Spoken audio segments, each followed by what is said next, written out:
ના જતા. હું ભાઈ વિડીયોની અંદર હું તમને જે કહું ને એ સાંભળી લો, પિક્ચર જોવા ના જતા. કારણ કે શું કરવું છે જોઈને, આ થોડી કોમેડી મૂવી છે, કોમેડી મૂવી હોય તો જ જોવા જવાય યાર. ગુજરાતી પિક્ચર એટલે ખાલી કોમેડી હોય તો જ આપણે જોવા જવાનું. અને શું કામ જોવા જવું છે? કોઈ મોટું એવું બેનરનું કંઈ મોટું પ્રોડક્શન હાઉસ તો છે નહીં કે એના મોટા પ્રોડક્શનમાં બને તો પિક્ચર જોવા જવાનું. અને કોમેડી તો યાર બિલકુલ નથી, તો ભાઈ જોઈને શું કરવાનું? કે એટલી બધી એડવર્ટાઇઝમેન્ટ બી કરી નહીં, હાઈપ બી નહીં, શું કરવું છે જોવા જઈને? અરે યાર ના જતા, કોમેડી મૂવી જ નહીં. કારણ કે ગુજરાતી એટલે કોમેડી, અને કોમેડી મૂવી બને ગુજરાતીમાં તો જ જોવા જવાનું. બાકી બીજી બધી મૂવીને આપણે રિસ્પોન્સ નહીં આપવાનો. આવું બધું વિચારતા હોય અને જે લોકો વિચારે છે ને, સાંભળી લો, આ શેના ઉપર મૂવી છે. અને આ મૂવી એ લોકો માટે છે જ નહીં જે લોકો આવું બધું વિચારે કે ભાઈ ગુજરાતી એટલે માત્ર કોમેડી. મિત્રો, વાત કરું છું મૂવી કડકનાથની. રિવ્યુ થોડો લેટ છે, કામમાં હતો, એ માટે આપની માફી માંગુ છું. કડકનાથ ગામની અંદર થઈ રહ્યા છે એક પછી એક એવા તો મર્ડર કે એ લોકોની લાશો અને એમના ટુકડા અલગ અલગ જગ્યાએ મળી રહ્યા છે. શું તો છે આના પાછળનું કારણ? એ કોઈ એવી દૈવી શક્તિ કે પછી કોઈક વ્યક્તિ આના પાછળ હોવું જોઈએ? તો આ બધું જ જાણવા માટે તમારે મિત્રો મૂવી જોવી પડશે. એક નાનકડી મેં તમને સ્ટોરી કહી દીધી. હવે મૂવીની અંદર પહેલાં આપણે લઈએ છીએ એનું સિનેમેટોગ્રાફી છે ને, બહુ સરસ. એટલા માટે કહું કે પહેલાં તો જે જગ્યાઓ એમણે લીધેલી છે, જે નેચરલ જગ્યાઓ, અને એ જગ્યાના જે સીન મુજબ જે કેમેરા વર્ક કરવામાં આવ્યું છે, કલર ગ્રેડિંગ, એક તો પહેલાં તમને જોવાની મજા આવશે. બીજી વસ્તુ મેન કે આ મૂવીની જે સ્ટોરી છે, એ સ્ટોરી ખરેખર તમને મજા એટલા માટે આવશે કે તમે જો કોમેડી વિચારીને જતા હોય ને તો ના જતા. કારણ કે આની સ્ટોરી યુનિક છે. યુનિક એટલે એક આદિવાસી સમાજને લઈને લગતી વાત અહીંયા કરવામાં આવી છે. એ સમાજના રીત રિવાજો, એ સમાજના પ્રસંગો, ત્યાંની પ્રાદેશિક બોલી, કઈ રીતે લોકો જીવન જીવે છે, કઈ રીતનું એમની વિચારસરણી છે. જ્યારે કોઈકના લગ્ન હોય ત્યારે એમની અંદર એ જે બી સમાજ છે એ સમાજના એ જગ્યાએ કઈ રીતના એ લોકોના રીત રિવાજ છે. જ્યારે કોઈ મૃત્યુ પામે છે તો એ વખતે એ લોકોના કયા રીત રિવાજ છે. આવી ઘણી બધી મતલબ કંઈક આદિવાસી કલ્ચરને લગતી, એ સમાજને લગતી ઘણી બધી વાતો આ મૂવીની અંદર એક તો આવરી લીધી છે.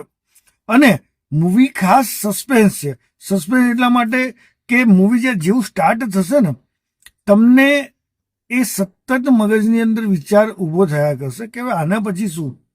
તમે જેવા સીટ ઉપર બેઠા કે તમને મૂવી એટલું જકડી રાખશે કે ક્યાં ઇન્ટરવલ આવી ગયો તમને ખબર નહીં પડે. અને ઇન્ટરવલ પછી પણ એ રીતે જ ચાલે છે. 2 કલાક અને 15-20 મિનિટની આસપાસની મૂવી છે.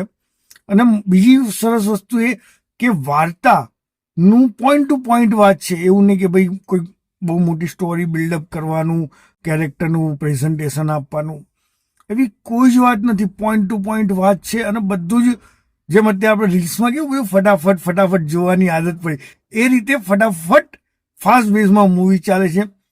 અને વધારે ઇમ્પ્રેશન ત્યારે કરી જાય છે કે આનું બેકગ્રાઉન્ડ મ્યુઝિક સીનના એકોર્ડિંગ, બોસ ખરેખર જે મતલબ મ્યુઝિક બેકગ્રાઉન્ડ આપ્યું છે ને, અદ્ભુત છે. અદ્ભુત એટલા માટે કે સીન વાઇઝ તમને અલગ અલગ મ્યુઝિક જોવા મળશે. અમુક સીનની અંદર તમને ટેન્શનવાળું મ્યુઝિક જોવા મળશે, અમુક સીનની અંદર તમને એક ભયનો માહોલ ઊભો થતો હશે એ રીતનું તમને મ્યુઝિક લાગશે. અને આની અંદર જે પણ ગીતો છે ને, બરાબર, ગીતો બી સાંભળવાની તમને મજા આવશે.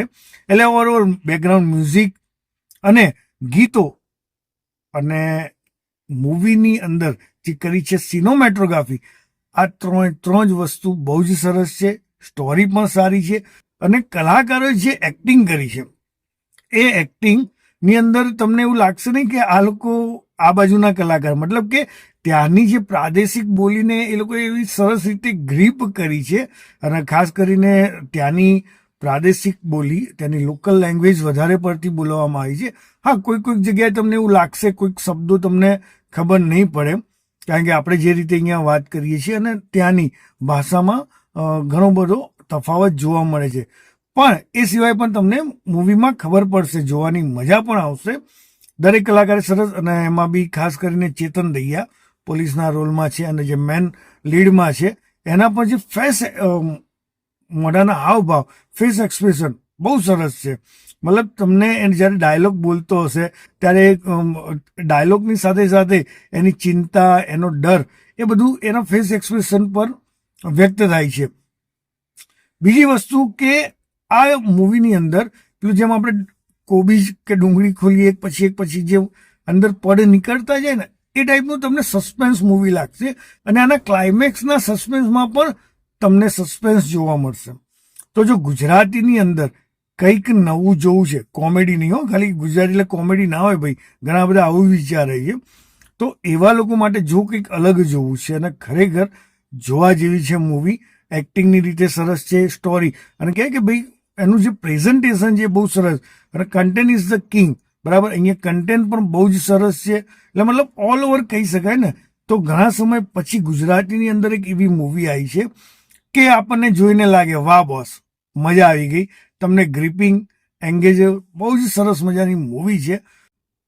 કંઈક નવું જોવા જવું છે તો જતા આવો. અને મારો વિડીયો લેટ છે મને ખબર છે, પણ જો મારા રિવ્યૂ પહેલાં કદાચ તમે આ મૂવી જોઈ લીધી તો કોમેન્ટ કરવાનું ભૂલતા નહીં કે મિત્રો તમને મૂવી કેવી લાગી.